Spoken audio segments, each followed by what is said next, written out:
Hi, everybody. Welcome. Welcome to Boswell Book Company. I am Daniel. It is day 5,284 of us being in business. Woo! So as many of you may know, this event is a somewhat annual, interrupted by COVID program that we do called the Rose Petronic Lecture. And Rose was a longtime customer of ours, and Harry W. Schwartz and probably many other bookstores. In her passing, her sister Kate has been working with us to bring authors to Milwaukee and get books into the hands of folks. And so before we start the program, I'm going to introduce Kate Petronic, who's going to say a few words.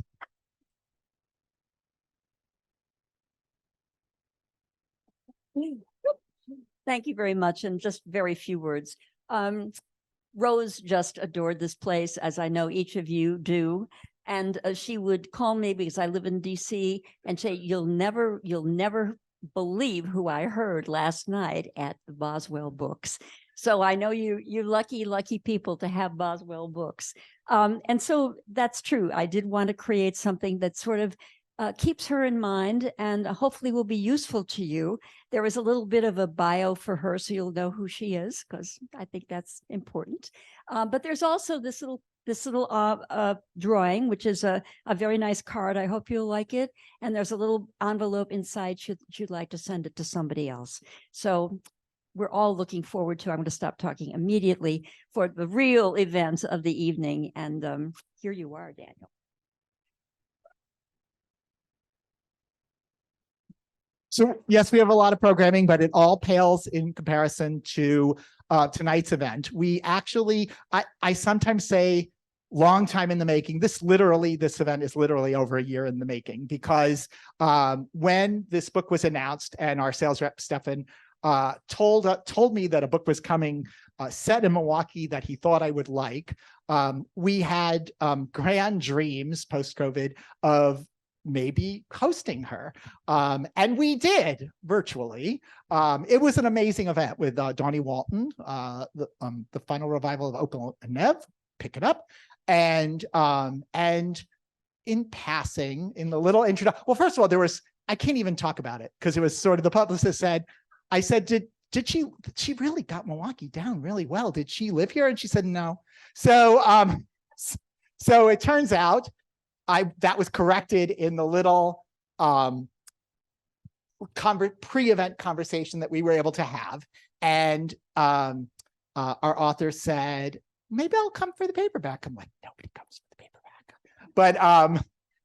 But in fact, she is here for the paperback. So let me do now a more formal introduction. All This Could Be Different, almost exactly a year ago today, was named one of the National Book Award long list for fiction. It was one of the Los Angeles Times top 5 books of the year, one of Time Magazine and Slate's top 10 books of the year, and named one of the best books of the year by NPR, Vulture, BuzzFeed, Harper's Bazaar, and other publications, like the Daniel publication, which we had. So in the Boswell newsletter. So Sarah Thankam Mathews grew up between Oman and India, immigrating to the United States at 17. She is a recipient of fellowships from the Asian American Writers Workshop and the Iowa Writers Workshop. I want to give a shout out to the AAPI Coalition of Wisconsin, who also helped us get out word of this event. We are very honored that for this event, Jim Higgins, the arts editor of the Milwaukee Journal Sentinel, will be doing a conversation, but first, an excellent reading. I give to you Sarah Thankam Mathews. Can you all hear me now? It's good to know these things. All right. Once again, I'm Sarah, and I'm going to read a little bit from All This Could Be Different.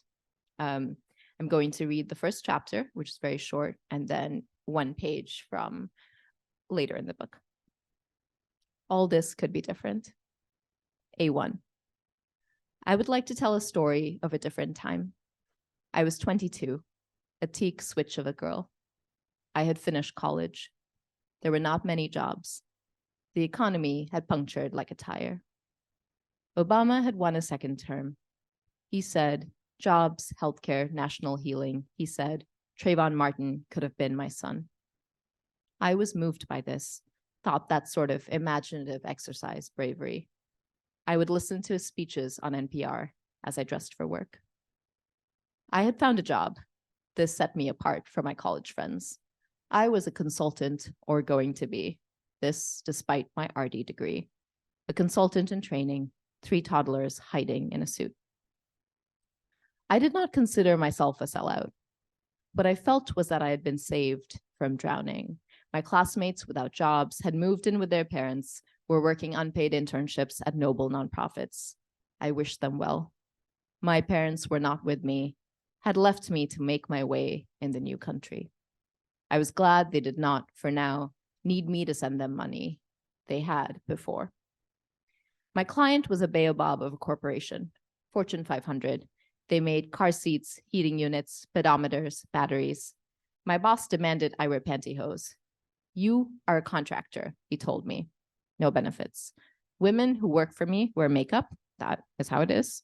My men wear suits. You must dress better than the clients always. That is how they know we work for them. People only want to hire a guy when they want to be him a little. Remember that. Try some makeup, just a little, nothing tardy. I listened dutifully. The pay was only okay. Billable contractors' wages, this despite the 50-hour weeks. I had to file self-employment taxes. But my boss liked me. Early on, he called me his rock star. This was funny to me since, in actuality, rock stars get on stage, perform, sleep with many girls, wreck the hotel room. I, meanwhile, sweated competence, a hungry efficiency, waxed my arms, radiated deference, never met a Gantt chart I didn't like. He had first offered me $19 an hour. His firm was tiny, only 9 people. I said, thank you, I will think on it. I walked to a good restaurant in my college town and drank a full glass of white wine in the middle of the afternoon. I called him back. I said, hello, Peter. I have another offer, but I want to work with you. Would you consider 30? In the space between the gin bottles, the mirrored bar showed me a soft-featured girl, skin the color of Hennessy, eyes vacant with fear. My boss said, like a god granting a boon, 23 an hour. You will relocate to Milwaukee, where your client is. I will pay for your apartment. Sounds great, I said, may have added, I'm honored to get to work for you. All nonsense. Once I hung up, I punched the air and yelled. I remember the restaurant as deserted, but it may not have been. This is not a story about work or precarity. I'm trying late in the evening to say something about love, which for many of us is not separable from the other shit. As the summer began, I moved to Milwaukee, a rusted city where I had nobody. Parents 2 oceans away. I lay on the sun-warmed wood floor of my paid-for apartment and decided I would be a slut. Thank you. That's the first chapter. And I'm going to simply, as wish fulfillment, because I always dreamed of reading this one particular page in Milwaukee. If you'll humor me, I'm going to do that. But after that, we will get to what I'm looking forward to the most, which is talking to Jim.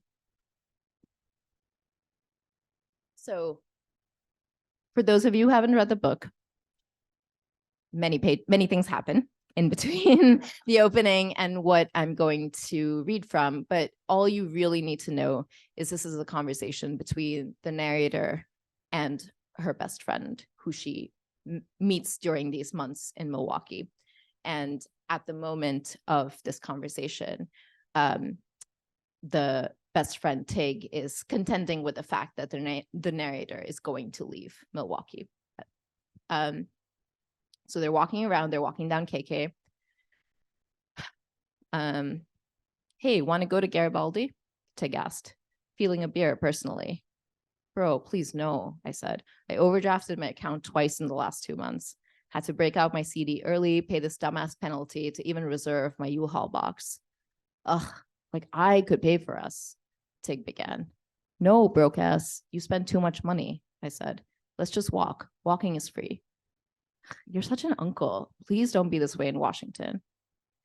As we passed Club Garibaldi, a high-ceiling bar where suits and tattoo sleeves alike washed down wings with Blatz and mud puppy porter, I ignored Tig's wheedling eye.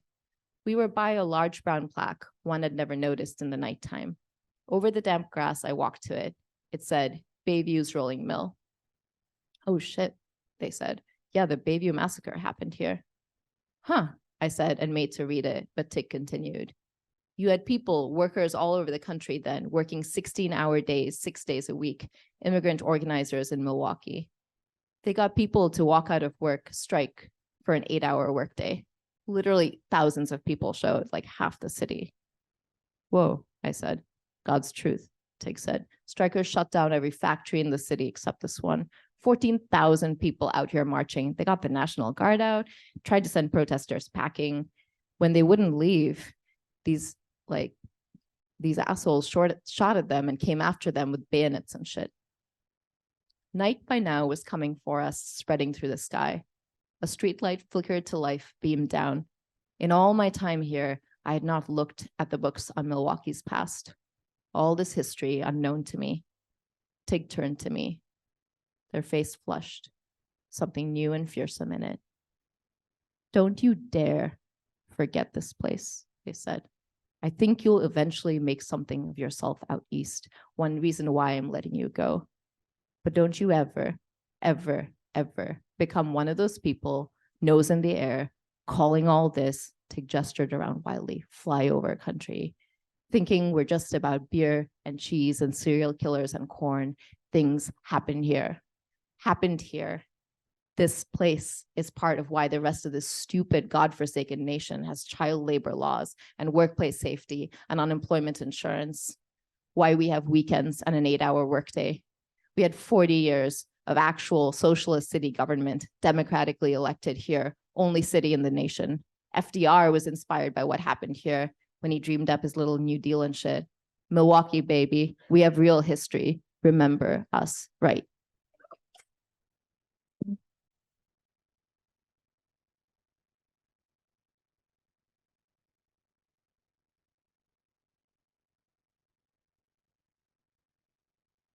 I think you deserve some water after that. Chris told me to make sure this is turned on. Good call. Hello, can you hear me? Am I okay? All right. Good. More important that you hear her than me. How many people have already read Sarah's book? Oh, wow, we could give a pop quiz here. Great. How many people here are writers? That helps sometimes when we think about questions. Okay, good. There's one more endorsement of Sarah's book I wanted to share before we talk to see if I could fully embarrass her. And that is a guy named Ayad Akhtar, who I'm sure a lot of you know and have read, who he emailed me right when Sarah's book was being published, before there was all the attention, before the East Coast discovered the book. And I want to tell you what he wrote. And he wasn't intending this to be published, but I asked him for permission afterwards, and he said yes. He said, all this could be all this could be different is the finest depiction of life in Milwaukee since Matthew Desmond's Evicted. It doesn't pull its punches, but is shot through with love for our city. So it's hard to imagine a better endorsement than that. And you give me an idea with those two excerpts that maybe Sneha has a little problem with capitalism. No, what makes you think that? Could you talk a little bit first about when you lived in Milwaukee and what you were doing while you were here? To the extent that I know there's parts you don't want to talk about because you don't want to be sued by corporate lawyers, but just in general, when were you here? Yeah, this is a novel, not an autobiography. I wrote it like all novelists do because we're weird little magpies, using bits of my history, changing bits of those history, using stories I'd heard, inventing stuff to try to make people think and imagine and feel a certain way, right? But so with that caveat, I'll say that I lived in Milwaukee, like my protagonist did, in 2013 and 2014. And I, like my protagonist, worked a certain kind of consulting job at the lower rungs of the ladder, the lowest rungs of the ladder. And I'm sure many people here, especially the people like under 40, can resonate that those are really tough years, the early 20s, getting established in the world. And I wanted to ask, what was the generating thing that got you to tell this particular story? Oh, I really appreciate that question. You know, it was I think there are a couple of ways I can answer that. One lens of truth, right, is that I really wanted to write books. Like, that was something that mattered a lot to me. And I had worked for years on this like other unrelated project. And it wasn't working out. Like, I worked on it for almost 8 years. And I was like, I just don't have what I need to tell this story right now. And it was that was a version of a coming out, or the version of a coming of age story. And I thought, well, what if I tried a different route to coming of age? And I was interested in, exactly as you said, Jim, those sort of heady, for many of us, like precarious, stress-filled, and often wonderful years, you know, of the early 20s, where if you go to college, you leave college and you start your life as a worker. And I was interested in that as a coming of age story. Like, what does it mean to like take your place in society as somebody who has a job and has to pay bills and be responsible for yourself, and in some cases, like my main character, for other people. Yeah. In an earlier interview, you talked in a way about, and I'm sure this is oversimplifying, about the sort of classic coming of age novel as being a kind of conservative book. And you didn't want to write a conservative book. Could you expand on that a little bit? Yeah, I mean, I really spent some time thinking about, well, what does it mean to come of age at all? You know, what is my definition of coming of age, for myself, for other people, for any fictional characters that I write? And it made me realize that all the received definitions of coming of age involve a certain kind of taking one's place in an ordered, rigid world. You know, it is a taking up of responsibilities. And quite often, a lot of the messages that I got, and people my age and my generation got, were, you get a job, you climb up the rungs of that job, you know, become a homeowner, you get married, you have children, you know, like exactly in, you know, in some order thereof. And what I remember to be part of my like micro generations experience, you know, and by which I mean the millennials who came of age not during the Great Recession exactly, but in the sort of like long, slow period of like cultural and sometimes economic malaise and sometimes cultural malaise that followed the Great Recession. I just remembered this like profound feeling of, is this going to work for us? You know, for so many reasons, you know, like I think many more of us were like out and queer. We were not sure if like many of us certainly could not afford to like own property in large parts of this country. And so I think there was a sort of fracturing of belief for me in this idea that you just sort of like assume your place in the ordered world. And I found myself asking, what if I tried to write a coming of age novel where you start out with someone who really believes that the end goal is the sort of more conservative model of coming of age, and that is her responsibility, and that is all she can hope for or expect, even if that means in some ways for this character being meaningfully untrue to who she is. You know, and in the world of this character, marrying a man that her conservative parents pick for her.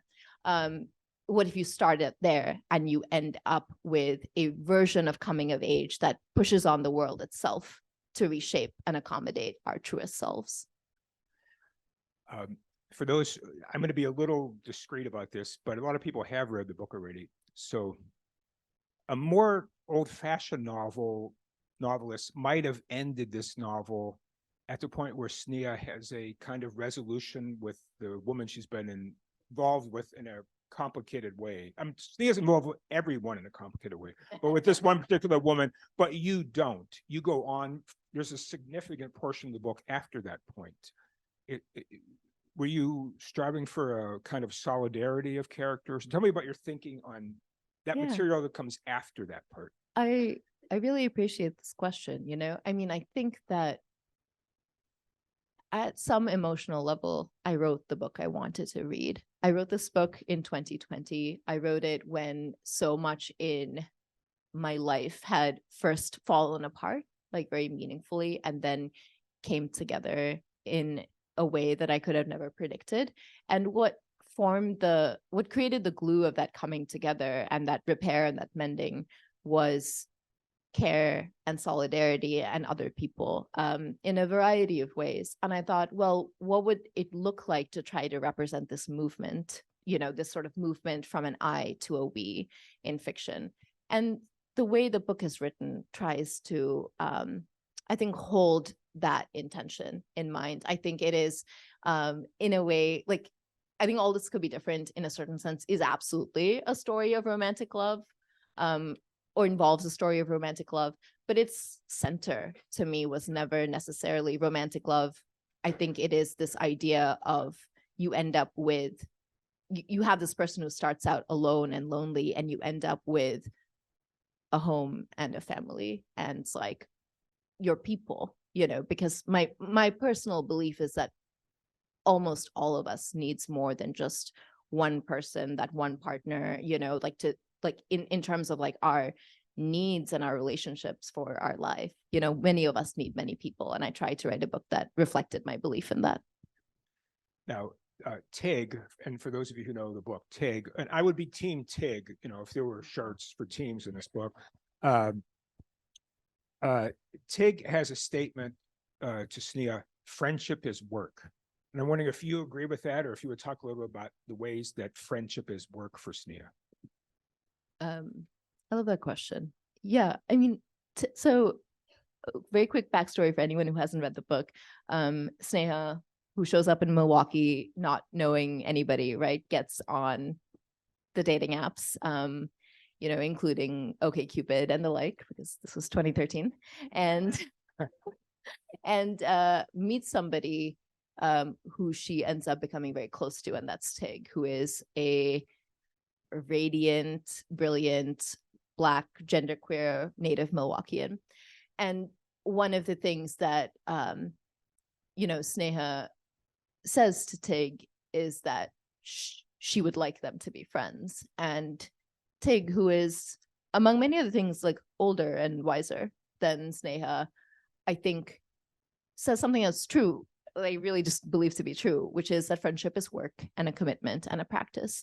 I think that this book is explicitly and implicitly interested in friendship, and not just friendship when everything is hunky-dory, right? When you're getting along and you're getting drinks or getting dinner and like sort of engaging in the light touch exchange of life. That is friendship when life is good and things are easy.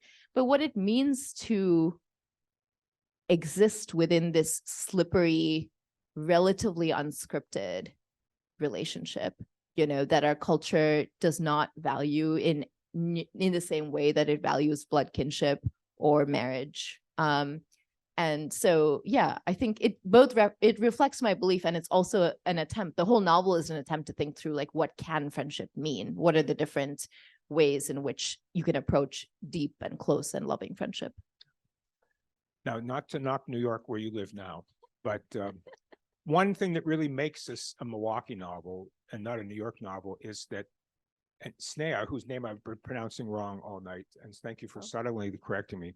You're totally fine. Sneha doesn't have a car, and she has to be she's a young person living carless in Milwaukee, and this is really kind of pre Uber-ish. And so talk about carlessness. I mean, it drives a fair amount of action in this book. I mean, it has to be, and it also involves the friendship thing too. Talk about carlessness in this novel. Absolutely. You know, I think there are a couple of things that come to mind, and one is sort of like a literary, you know, like the sort of like high-minded, like literary piece of it for my brain, where on one level, so I'd been reading or rereading this amazing novel that I thoroughly recommend. That is very much a New York novel, and it's Open City by Teju Cole.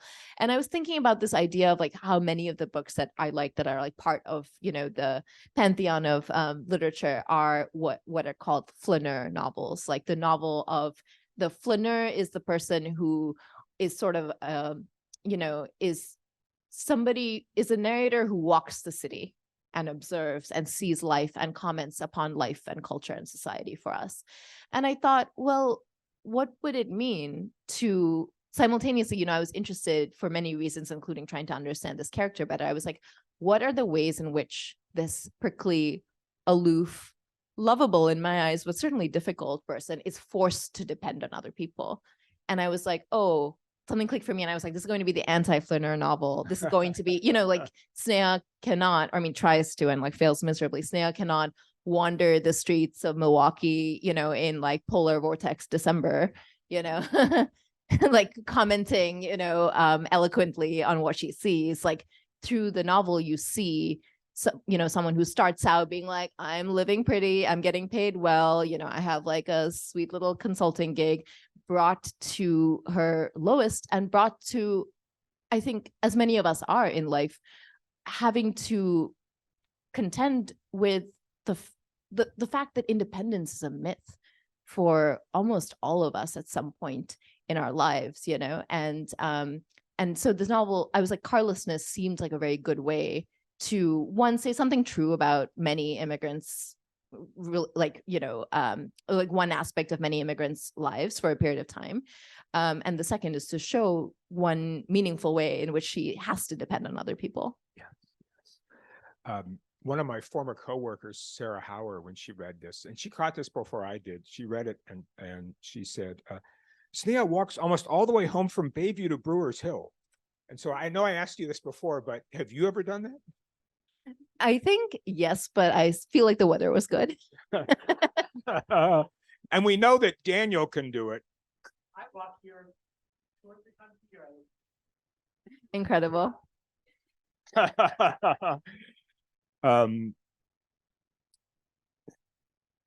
So when you did live here, and we'll separate your life from Sneha's life, what were your favorite joints? Where did you hang out? Where did you eat? Where did you drink? What did you do?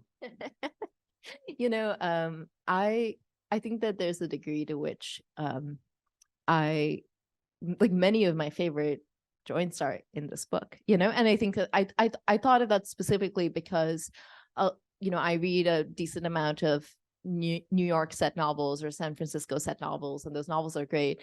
But I found myself thinking about how I'd rarely had that experience of reading a book and recognizing a place that I lived, a place that I cared about until moving to New York. And while I'm very fond of New York, there are other cities in the world. And so, so yeah, I think that places that I went to a lot, you know, I went to Why Not To, which, yeah, I think I went to Why Not To and Balzac, some places that have closed, like Trocadero and Wolf Peach, for, you know, nice dinners. I remember going to Bel Air, Taqueria, Cantina, and Guadalajara. You know, there are places that I went to that I remember at the time of writing the novel that I thought, Sneha wouldn't go here. Like, I was like, she is like in love. She's like really in love with like having a little bit of cash to spend. Like, she wants to like feel a little bit fancy. So I sort of like, I upped the ante on places like that in the novel. I'm trying to think if there's, you know, I mean, I used to come here a good amount. And, you know, Boswell's didn't make it in, an oversight on my part. a future novel. I do want to ask you about one specific place, because I have it on good authority that someone important from Cactus Club is here. So did you go to the Cactus Club? I sure did. Any memories of the Cactus Club that you want to share? I think the whole point was maybe not retaining the memories. Now that is a blurb quote. So, all right. Great. At least at that stage of life. All right. It's become a very classy place now. I shouldn't neglect this part of her story, that she is an immigrant. She has parents overseas. There's tension sometimes between about what she discloses to her parents or doesn't. And there's a story with the uncle from the past. And I asked you this question before. Do you think she minimizes what happened with that uncle? Or, what do you think about her processing her life experience with the family back home? Yeah, I think that it's a strange thing to write a character always, and I think of it sometimes as this process of slow, boring acting, where it's just you're not on the stage, you're not in front of any cameras, and you're at your desk, or in my case, like sitting in a corner of like my bed in Brooklyn during lockdown, like ruining my lower back. And you're trying to fully and truly become like somebody else. And one of the things that I felt was important to how I understood Sneha is that I saw her and see her as in some ways essentially like quite masculine, effectively. And I thought, this is not someone who has an easy time being vulnerable. This is someone who is like quite prideful and wishes to be like strong and tough and self-reliant. And to be clear, it's not like, women can't be any of those qualities. But I think like in my sort of like slow acting process, I was like, this is not someone who can sit down and feel her feelings, especially when those feelings involve, since so many of you have read the book and this is hinted at pretty early on, like meaningful and very, very painful abuse. And so I think that Sneha's reflexive approach is, I don't want to think about this. This has nothing to do with my life. Let's move on. And over the course of the novel, you see all the ways in which it's true up to certain points, like Sneha's like, I'm not a victim. Don't pity me. Like, don't come near me. And you see the ways in which she is somebody who is strong and brave. But you also see the ways in which pain and trauma and suffering have half-lives that are long in all of our lives, including hers. Yeah. And when I interviewed you in whatever airport you were sitting in on Zoom a year ago, I brought this up. As a very old and straight person, I've sometimes struggled a little bit. Okay, what's the difference between lesbian or gay and queer? Especially with the increasing prominence of use of the word queer over the years. And I'd say this book went a long way to laying that out for me, that the people are pretty complicated. Both their gender presentation and their preferences are pretty complicated in this book, so, in a good way. I appreciate you saying that. Yeah. Let me check my list here, Sarah, for a minute. Take your time. Huh. I'm going to be a huge dork while Jim, looks at his notes. And for my own memories, because it feels so special to me, I'm going to take a photo of all of you. Oh, I mean, you could do the, you can do the, you can do the concert type photo where you stand in front of the audience and somebody behind you takes that shot. I would, knowing my luck, I would almost certainly like fall on my face doing it. But right. Thank you so much for humoring me all. So coming back to the Milwaukee-centric questions again. Now that you've lived both in Milwaukee and in a lesser place, what portion of Milwaukee or Milwaukee life would you like to bring back to New York with you? Oh, that's an interesting question. I think there are ways in which this novel is both, it's certainly a love letter to Milwaukee, but I also have to acknowledge that it is a version of Milwaukee that is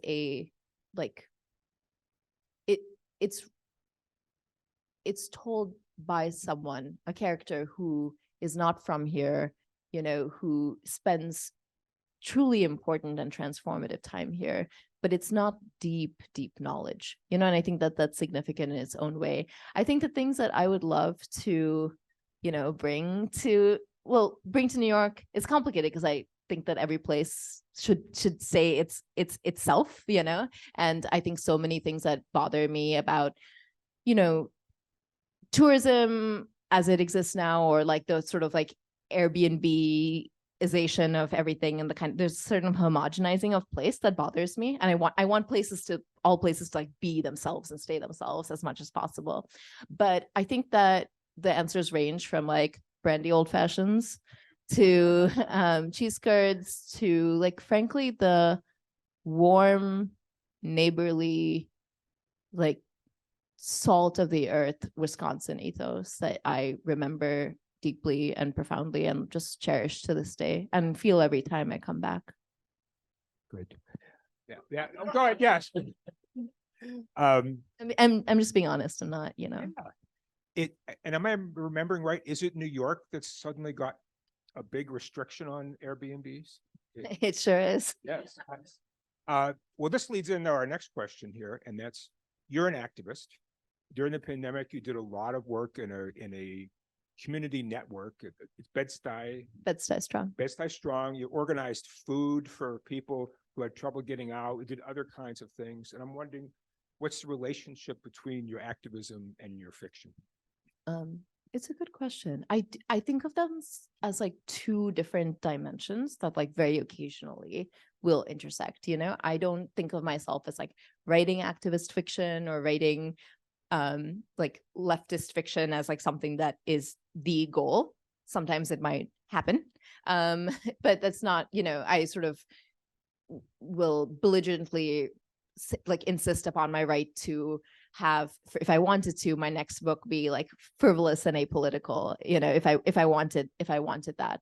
But I do think that there are meaningful zones of overlap with writing a certain kind of fiction and the work of organizing, which I have never done professionally or for my work, never gotten a paycheck for it, but I've organized at various times in my life around climate and immigration and, as Jim mentioned, mutual aid, which for anyone who doesn't know, just refers to, I think, the practice of in a coordinated way, a community's need being met by that community's help, people taking care of each other, people insisting that all of us have the right to certain things like food and shelter, and medicine and what have you. So with that caveat, I think the sort of zone of overlap that I'm thinking about is actually this insistence that it's not actually the issues that matter. It is people that matter. The work of writing fiction well, in my experience, is to truly believe in each person as infinite and complex and a unit of power, and to really pay attention to them. And I think the work of organizing always, if you're doing it well, involves the same. Thank you. So what did being named the National Book Award finalist mean to you? And what has that enabled or not enabled since then? So.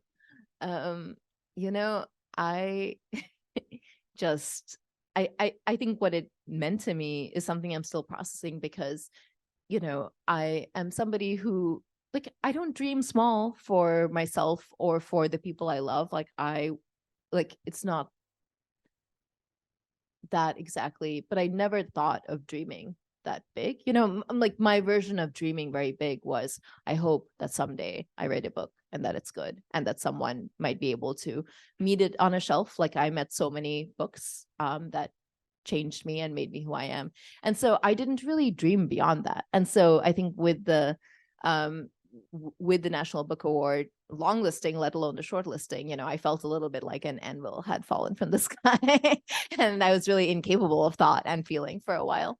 I think that I feel deeply lucky and deeply grateful. I recognize that two things are true. I worked very hard on this book, and be the best writer I could possibly be and recognize that, how much farther I have to go.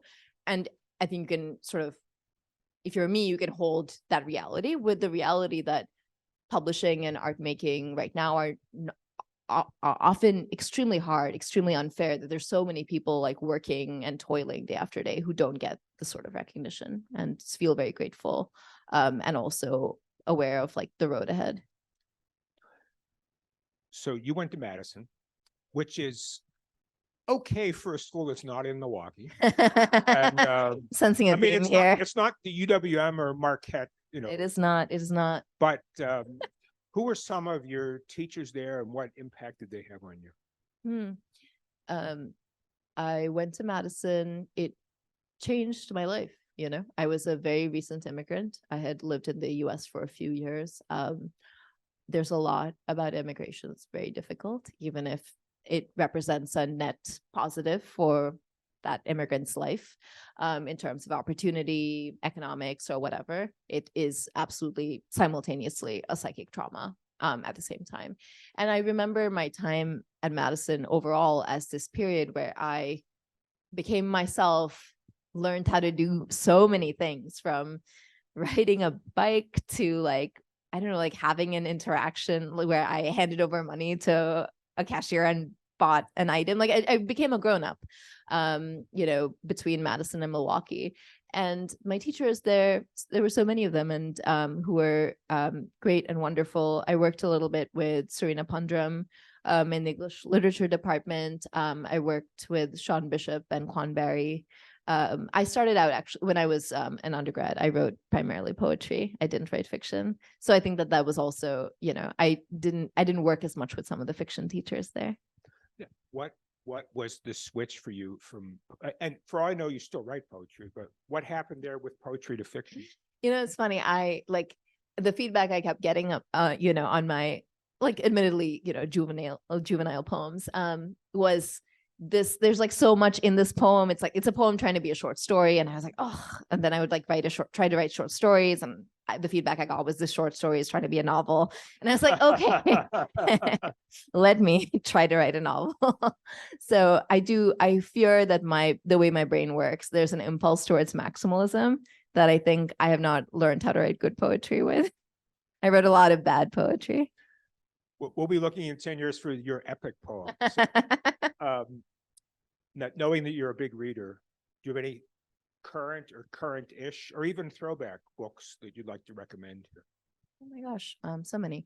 A writer who I really admire, who also is a friend of mine, C. Pam Zhang, who wrote, for any of you who might have read it, this novel called How Much of These Hills is Gold, in 2020, has a book coming out soon, very soon, in a week, called The Land of Milk and Honey. And it's excellent. I thoroughly recommend it. I think that it's a embarrassment of riches, lots of really interesting contemporary books. Son of Milwaukee, I must shout him out. Ayad Akhtar's Homeland Elegies, which I thought was incredible and really pushed new frontiers in what a novel can be. And then I think a book that I love recommending to anybody who liked this book, which I hope is some of you, is Lucy by Jamaica Kincaid, which was, there were things about this novel that I sort of struggled to write. And I was like, how do I do this? And I read Lucy, which is an incredible novel. And I was like, oh, this is the key. I just need to borrow and change, certain aspects of this novel. But Lucy's incredible. I really recommend it. That's my throwback recommendation. Thank you. Daniel and Chris, how are we doing on time here? All right, let's have a few, just raise your hand and, right. Yes, you.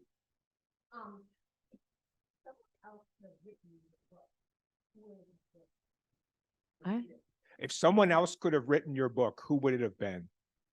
I don't know.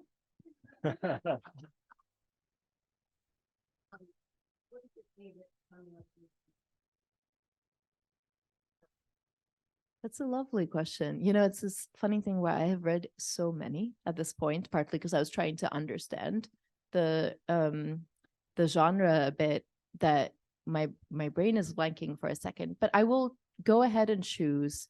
I'm going to make it a tie. And one is Never Let Me Go by Kazuo Ishiguro, which is brilliant, like so brilliant. Please read it if you haven't. And this amazing novel called Funny Boy by Sham Salvadori. Those are my recommendations. Sir.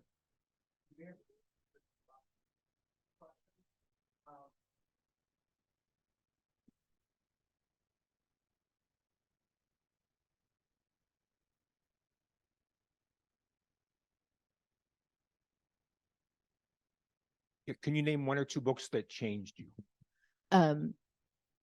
Yeah, I absolutely can. The God of Small Things by Arundhati Roy. Arundhati is from near my hometown in India.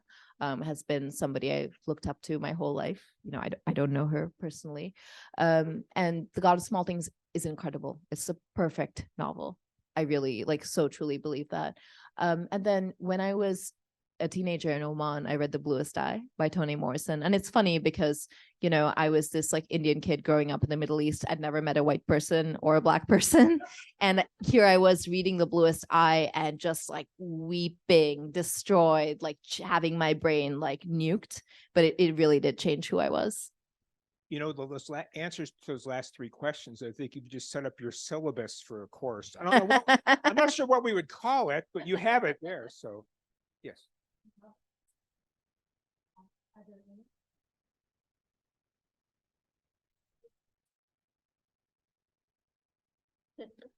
Any plans to make the book into a movie? There are. It's this funny thing where we are holding off on a press release or what have you, but the person involved just started, at least in New York, talking about it at events like this. So I figure I might as well join him. So Ayad Akhtar is developing it into he's developing it into a most likely movie, although he and I are also talking about the possibility of a TV show. But I will be working with him and an independent producer.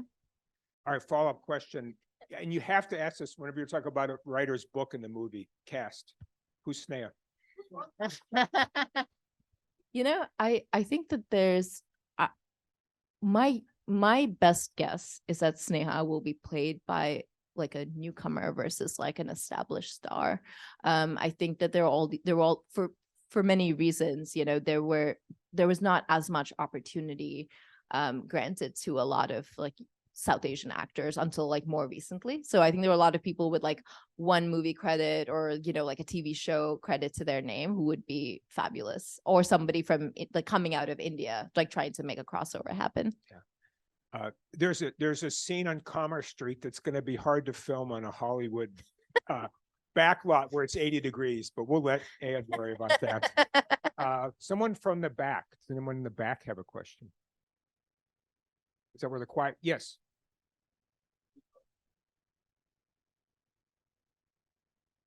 I didn't hear that either. So, prequel? I think the question was any thoughts to a prequel for Sneha. You know, no, I haven't. I haven't considered it, but you know, life is long. I think a lot of how I write is just sort of I think about the questions or scenes that for want of a better word, bother me. You know, it's I want to figure this out. I want to think this through. And for me, the years leading up to Milwaukee aren't, you know, for Sneha, those aren't things that stay in my mind and have a certain kind of heat. But, you know, you never know. That's really one of the arguments of this novel. You never know. And are you writing something now? Is there something in progress? I am. I'm working on what I hope my second novel will be, or what I hope will be my second novel. And I fear that I've become Jim superstitious. So I won't speak about it until, you know, it's done and ready, but I'm working hard. I hope to have something for y'all soon.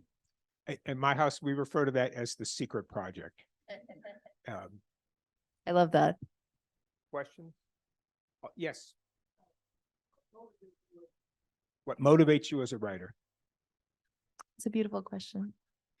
You know, I will be earnest and say that I grew up frequently lonely and uncertain. I grew up in part of the world that's really very rarely thought of. And books unlocked the world for me. They helped me travel. They helped me understand my own pain and my own joy. They made, in every sense that a person can be made, they made me. And I thought years ago that when I thought about what it was I wanted to do with my life, I thought, this is the lane I want to drive in. This is the work I want to try to become good at. That's what keeps me writing. You know, I think the hope that I can give to somebody else, anybody else, what books and novels gave to a younger version of me.